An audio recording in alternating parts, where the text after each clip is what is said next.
puxar. Tudo certo? Então tá bom. Acabou? Acabou. Acabou.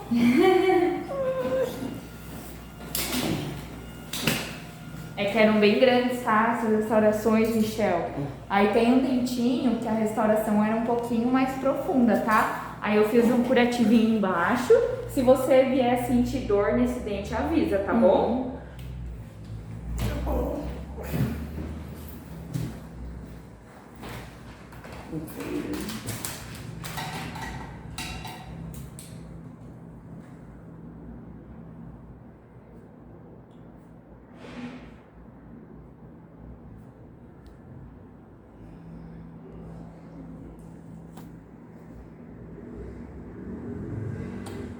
Terminei a esquina que saiu de ar.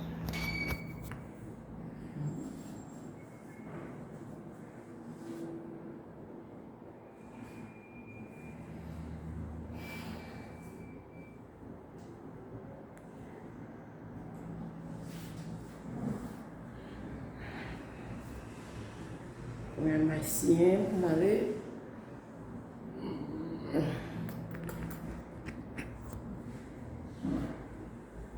Sim, não tá suando, não você quer. Aqui, Michel, pode assinar aqui pra mim?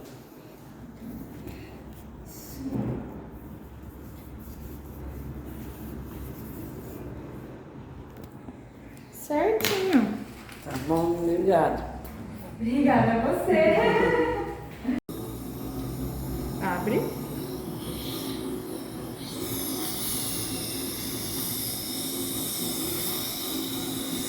Fecha.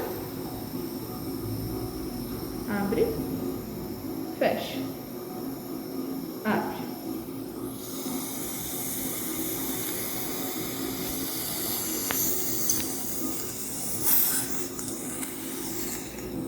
Tá normal? Cuidado com eu, vamos dar seu mãe. Oi? Cuidado com seu mãe, eu vou mudar. Vai morder meu dedo? Cuidado. Cuidado, né? Não, fica tranquilo. Agora eu só vou passar uma lixinha aqui, tá bom?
Só espera um pouquinho, tá? Pode fechar.